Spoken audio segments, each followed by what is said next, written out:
Okay, so a massive bombing just rocked the capital of Pakistan. But what if this horrible tragedy wasn't just another senseless act of terror? What if it was actually the opening move in a huge geopolitical chess game with a superpower's ultimate prize right at the center of it all? Let's get into it.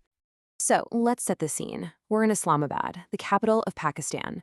A suicide bomber walks into a Shia mosque, and the explosion is just devastating. The blast didn't just tear through the city, it sent shockwaves across the whole region, and the world started paying very close attention. And the human cost? It's just staggering. The official reports say 31 people were killed, but some sources on the ground are saying it's actually closer to 50. And on top of that, more than 170 people were seriously hurt. It's an absolutely horrific toll. So, right away, in the middle of all that chaos, everyone is asking the same question. Who did this?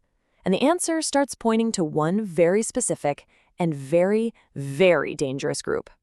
Now, you might initially think of the Balochistan Liberation Army, the BLA, but they haven't said a thing. Instead, all the reporting from local sources in Pakistan points directly at the Tehreek-e-Taliban Pakistan, the TTP. And frankly, this kind of attack targeting religious minorities, it fits their MO perfectly. So who exactly are the TTP? Well, think of them as a hardline group with a single massive goal. They want to do to Pakistan what the Taliban did next door in Afghanistan: overthrow the government and install their own brutal fundamentalist state. Their endgame is total control. But here's the thing.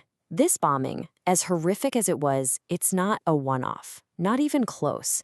It's actually just the latest symptom of a much, much bigger wave of violence that's washing over the entire country. And when you look at the data, wow, it tells a really chilling story. Just look at this. The number of civilians being killed in terror attacks has gone through the roof. We're talking about a jump from around 230 back in 2022 to a staggering 650 last year. That's not just a gradual increase. That's a terrifying explosion of violence.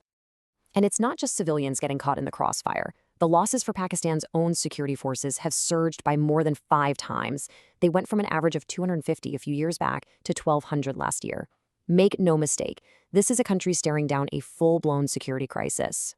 So, with the body count for civilians and soldiers just climbing and climbing, you gotta ask, what's the plan? How is the Pakistani government gonna respond to this? Well, this is where the whole story takes a very sharp and very unexpected turn. The official story that's starting to take shape inside Pakistan goes something like this. These attacks, they're all coming from across the border in Afghanistan. You've got military leaders hinting that, hey, maybe a huge ground operation is the only way to stop this. A case for war is being built, piece by painful piece. But, and this is a huge but, the government running Afghanistan right now, the Taliban, they're telling a completely different story. They claim Pakistan's real motives have absolutely nothing to do with fighting terror and everything to do with the ambitions of a global superpower. And here it is, the bombshell claim, straight from a Taliban spokesperson. They're basically saying the United States wants its old airbase back, and that Pakistan is deliberately creating chaos, muddying the water, so they can swoop in and help them get it. In this theory, Pakistan is a proxy, a hired gun. And the grand prize at the center of this whole alleged scheme? The huge, strategically vital Bagram Air Base. According to this theory, that's what this is really all about. Now, for anyone who doesn't know, Bagram isn't just some dusty airstrip.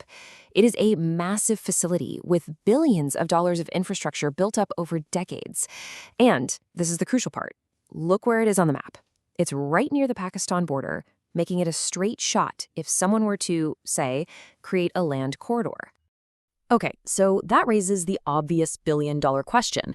If this wild theory is even remotely true, why on earth would Pakistan take such a massive risk? What could possibly be in it for them to help a foreign power march back onto their neighbor's soil? Well, according to the source, it all comes down to money, and a lot of it. We're talking about getting easier access to critical loans from the IMF and the World Bank. On top of that, a massive $1.3 billion U.S. investment in a key copper and gold mine. This theory suggests it's not just aid, it's a payment. So let's just lay out the whole alleged game plan, step by step. Step 1, terrible attacks inside Pakistan, like the one in Islamabad. create the public support needed for a war. Step 2, Pakistan launches a so-called retaliatory invasion into Afghanistan. Step 3, that invasion conveniently carves out a land corridor. And Step 4, U.S. forces use that corridor to simply walk in and take back Bagram.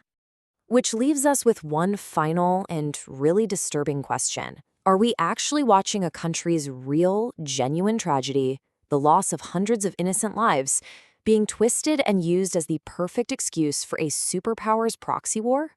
That's the theory on the table.